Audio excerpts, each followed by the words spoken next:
Hey guys, I'm Sebastian with Orange Play Sports Care in Costa Mesa, California. I'm here to talk about carpal tunnel syndrome today, or numbness of the hand, especially in the palm of the hand that is in this finger, this finger, this finger, and half of this one. Usually doesn't happen on the backside nor the pinky either. And so I thought I would cover this video today because we have a lot of videos on ulnar nerve, which is these two fingers, or at least this one and half of this one, but we haven't really covered carpal tunnel in a very long time, at least in the new context.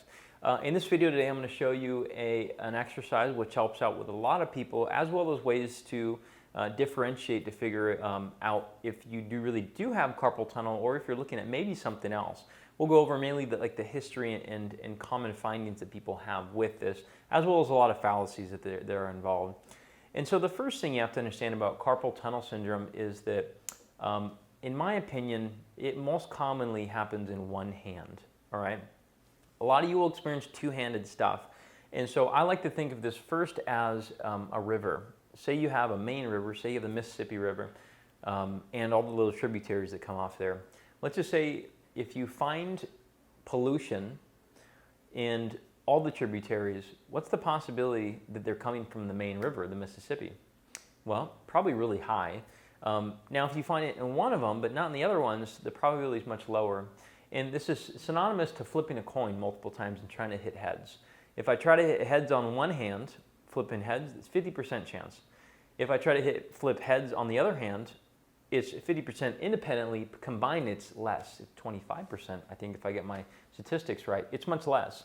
And so what I'm getting at is if you're experiencing bilateral, two-handed, symmetrical, especially symmetrical, hand numbness of any way, shape, or fashion, it's probably coming from the spine somehow.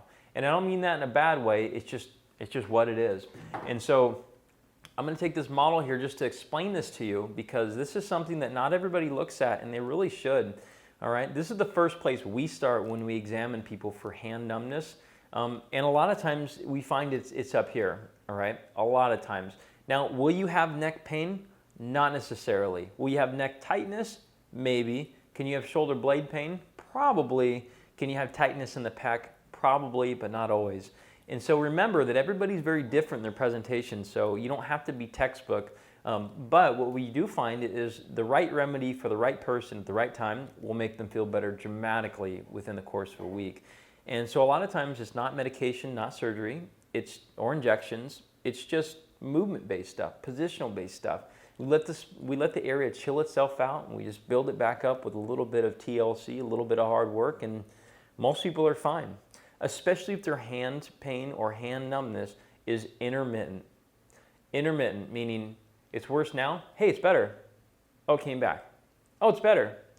Meaning that the nerve still has some supply of nutrients. So here what we're looking at is the nerves of the spine, at least in the cervical spine here, and we have the things in the middle are called disc.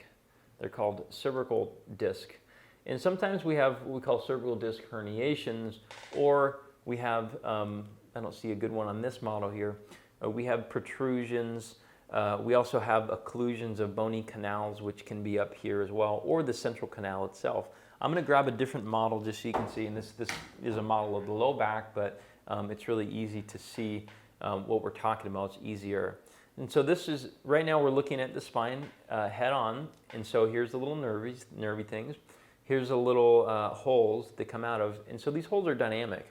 Sometimes, I'll go this way. These holes are dynamic. Sometimes, hey, I feel better. Oh, it's worse.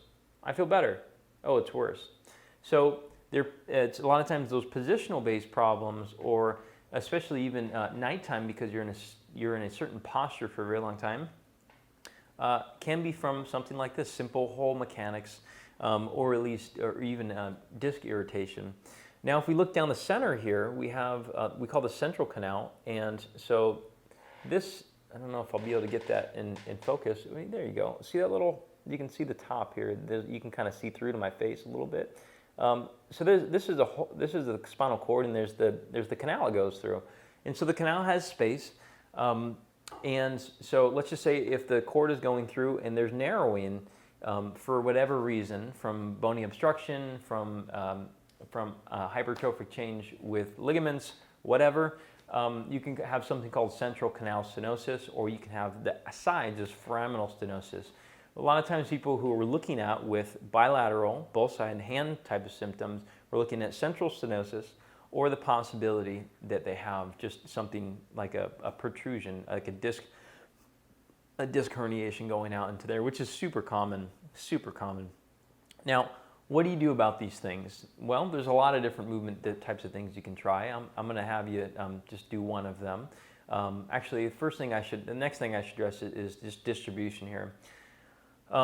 This is really important, all right? Really important, and I want you to understand that this is based upon human anatomy. You could be an exclusion to this rule because everybody can be different. We found some people have tails, rudimentary tails. Not everybody has them, so there's variation in every person a little bit. But when you go down and dissect a cadaver, you'll find that the median nerve is here. Let's get a focus on the hand. The median nerve is here, here, here, and half of this, all right? This is an important question I ask a lot of people on day one. If you have carpal tunnel, does your pinky get numb or painful? And they say, yes.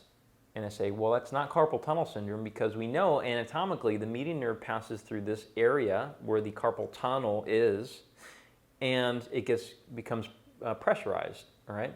It can become pressurized because there's a tunnel there too, and some of the tendons can be swollen or whatever. It creates some nerve pressure, just pressure somewhere, and it creates numbness in these 3 fingers. This one is 3.5 fingers.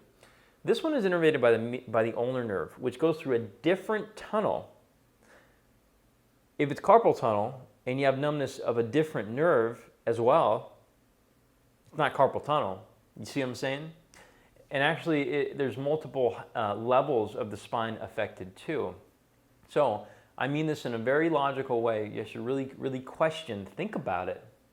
If your pinky is numb, you probably don't have carpal tunnel syndrome. You still have some nerve pressure. You probably do if it's numb. Numbness, tingling, shooting, stabbing are qualifications of typically of nerve pressure somewhere along the tract, most commonly here.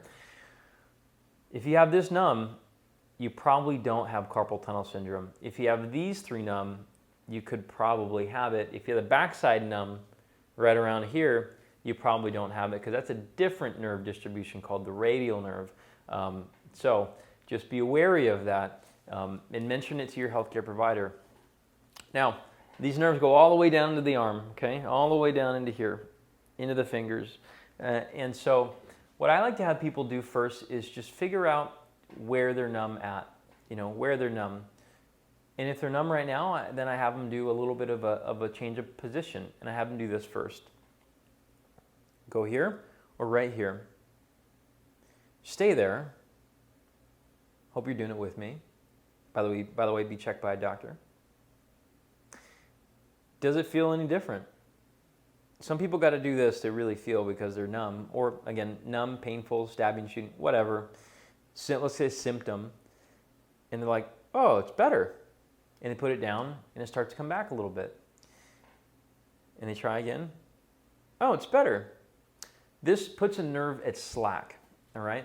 And so we have these, by the way, I don't suggest many people do stretching or sliding for these problems because there's easier interventions to do, way easier and less susceptible to doing it wrong. And so we're putting a nerve at slack here. This is a test for a median nerve that we call upper limb tension test, doing this type of movement with a straight elbow. And so you just bend the elbow, and a lot of times it feels better.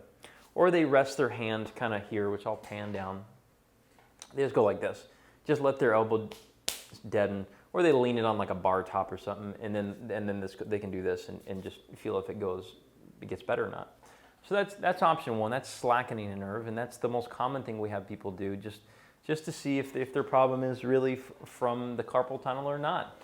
And the fact of the matter is, if it's from the carpal tunnel, and this makes it feel better, great.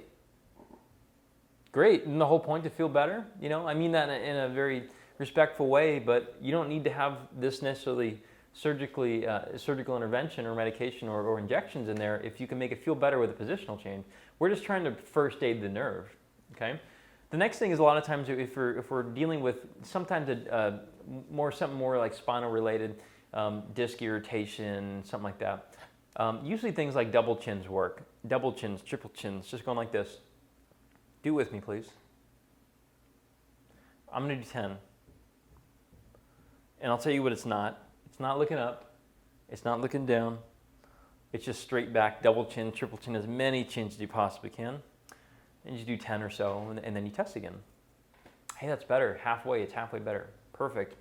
Now, a common misconception with this, a common misunderstanding is that people don't tend to understand that, yeah, it's better right now, and it gets worse later, it comes back. Didn't work. Right. One Advil doesn't tend to work for people either. They usually suggested multiple dosages throughout days, and these are the same thing. These are just momentary interventions that we give people in order to first aid the area up so it decreases pain symptoms, and then we can build up some good resiliency of the body so it doesn't come back. And again, these things, I love them. They work very well for us in our office, and I think that's what sets us apart from many other offices. We take the time to figure out the first aid, and we can get people to feel really good, in most cases really good, within under 2 weeks period of time, usually if we figure out a correct first aid. But I'm not gonna lie to you, it will probably come back if we don't do the next 3 steps. This is just step 1 of 4. Step 2 is getting some support in the area, building some shoulder blade stiffness, building some upper back mobility. You know, you gotta have a nice supporting cast or else it'll probably come back. Step 3 is building some strength, you know, and they don't take a lot of thought, they just take know-how. You just have to learn how to do it. You have to put the work in, as simple as it can be.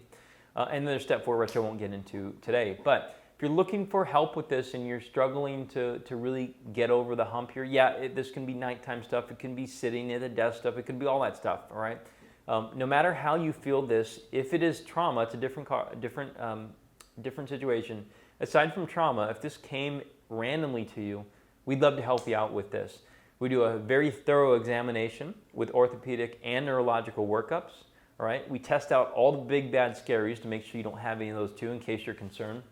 We send you out for imaging if you need it, not just everybody. You might wonder, well, why wouldn't I get imaging? Not everybody needs it. To be honest with you, most people get imaging because they're scared, not because they require it. And so to start care with you, you don't need to have an image.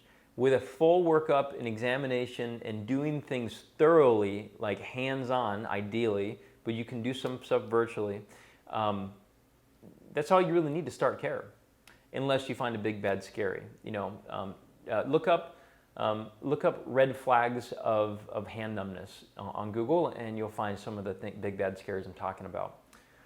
But we'd love to help you out. We're in Costa Mesa, California. Reach out to us at p2sportcare.com.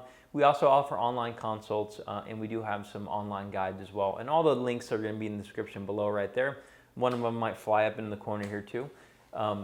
But we do our very best to give the best information. As you see, this is a very long video. I hope it was thorough enough. If it's not thorough enough, you can certainly look up carpal tunnel syndrome in our channel. So go to the channel, little dot in the corner somewhere, subscribe, like this video, share it please, and use the search function and just say, look, carpal tunnel syndrome, and whatever we have will pop up.